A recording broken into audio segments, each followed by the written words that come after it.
Jesus Christ is that merchant man who was not interested in trading in coins and hard currency. He paid the ransom for our souls. And that is what he did. And the scriptures say, we are bought with a price.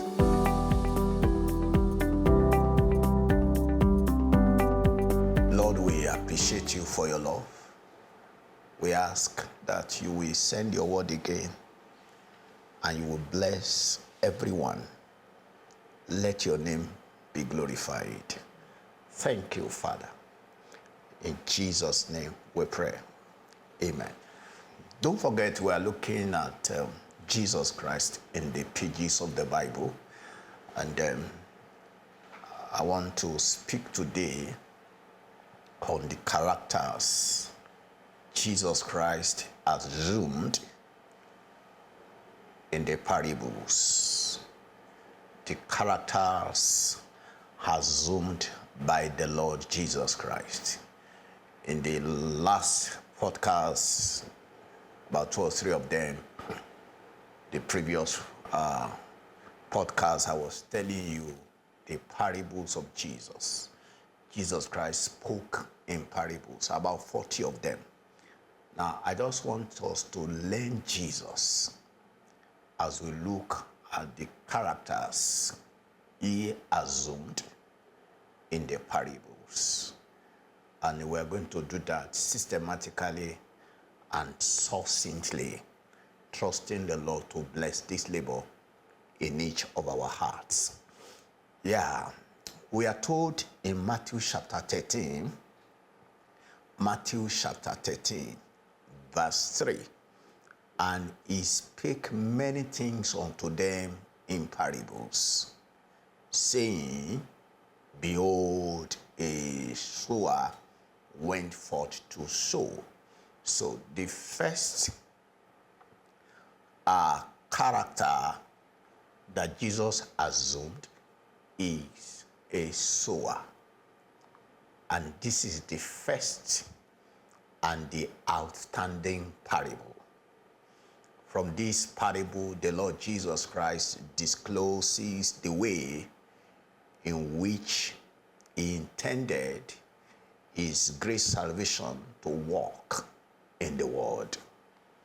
Yeah, he is a sower. He's the one sowing his seed. While Jesus was here in the human body, he showed the word of God. And today, Jesus Christ continued the work of being a sower. He's sowing the seed of the word of God through all his faithful servants. And according to Jesus Christ, he likened the heart of man to 4 different ground or 4 different soil. So we see Jesus as the sower. In 1 Corinthians 1:21, 1 Corinthians chapter 1 and verse 21, let's listen to the word of God. 1 Corinthians chapter 1, verse 21, for after that, in the wisdom of God, the world by wisdom knew not God. For after that, in the wisdom of God, the world by wisdom knew not God. It pleased God by the foolishness of preaching to save them that believe. So today, Jesus Christ is still in the business of sowing the seed of his word by the preaching of his faithful servants. So God intended that through the preaching, through sowing the seed of the word, souls of men will be saved. The second character we see Jesus assumed in the parable is a shepherd. A shepherd. In Matthew 18, verse 12, Matthew chapter 18, verse number 12, listen to the word of God. Jesus is saying, how think ye, if a man have 100 sheep, and one of them be gone astray, Doth he not leave the 99 and goeth into the mountains and seeketh that which is gone astray? And another time in Luke chapter 15 verse 4, the Lord is still showing the same thing as a shepherd. Now, what man of you, having 100 sheep, if he lose one of them, doth not leave the 99 in the wilderness and go after that which is lost until he finds it? So we see Jesus Christ as the shepherd. So, as a shepherd. So, and he is the good shepherd who did not only look for a sheep, he actually gave his life for the sheep. Up to today, Jesus Christ seeks the lost until he finds the lost. And when he finds the lost, he brings them to his fold to protect them and to be the bishop of their souls. So we have Jesus Christ as our shepherd. He is the good shepherd. He gave his life for all of us. And not only that, he sought us and he is still seeking. In fact, what brought about the preaching of the gospel, what brought about God sending his ministers, it is just to achieve this aim of seeking the lost. And he will continue to seek them until he finds them. And when he finds, and those of us that he has found, he is in the business of protecting. So he protects our souls as the bishop of our souls. Another character that Jesus Christ assumed in the parable is a merchant. A merchant.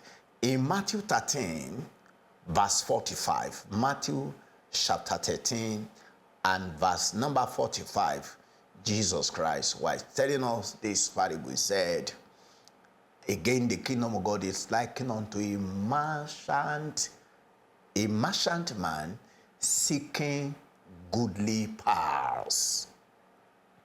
A merchant man seeking goodly pearls. What are the goodly pearls that Jesus Christ is looking for? What is the business that Jesus is doing? Jesus is not in the business of money. Jesus is in the business of soul. So the souls of men is what he was seeking for, and that made him to purchase. In fact, he purchased us. He purchased the souls of men by emptying himself. He gave all of his totality, just as he said it in that parable, that the merchant man, when he found that good pearls, he went to sell all that he has. So Jesus Christ emptied himself on the cross to purchase us. In 1 Corinthians 6:20. 1 Corinthians chapter 6 and verse number 20. Listen to the word of God. For ye are bought with a price. Therefore, glorify God in your body and in your spirit, which are God's. So Jesus Christ is that merchant man who was not interested in trading in coins and hard currency. He paid the ransom for our souls. And that is what he did. And the scriptures say, we are bought with a price. And when you check 1 Peter, we are not bought with silver and gold. We are bought with the precious and the peerless blood of our Lord Jesus Christ. What again do we see about the character that Jesus assumed in his parable? Number 4, he is a king's son. A king's son. In Matthew 22, verse 2, Matthew chapter 22, verse 2, Jesus Christ told this parable of the king's son. Verse 2, the kingdom of heaven is like unto a certain king which made a marriage for his son. So Jesus Christ is the Son of God that man in that context of that parable is God the Father. And number 5, we see him as a bridegroom. He assumed the character of a bridegroom. In Matthew chapter 25 and verse 1, then shall the kingdom of heaven be likened unto 10 virgins, which took their lamps and went forth to meet the bridegroom. So Jesus Christ is the bridegroom whom we are expecting to come soon for his bride. The church is a bride of Christ. When I say the church, I don't mean denomination. The church here means ecclesia. Those who are called out of sin, called out of the world, called out of darkness into the glorious and marvelous light of the kingdom. Jesus Christ is coming for his church. And number 6, we see him also as a householder. We see him as a householder. In Matthew chapter 20 and verse number 1, listen to the word of God. He assumed the character of a householder. For the kingdom of heaven is like unto a man that is an householder, which went out early in the morning to hire laborers into his vineyard. Jesus Christ is the householder who hires laborers to work in his vineyard. He is the good man of the house.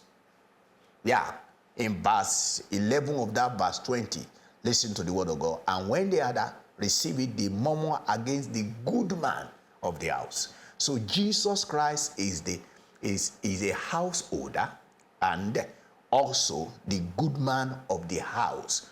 He did not only hire, he does not only hire, because Jesus is still in the business of hiring people, that is recruiting servants. Recruiting servants to labor in his field in the world, recruiting servants to labor in his vineyard, the church. And he's the one who gives to the last as to the first.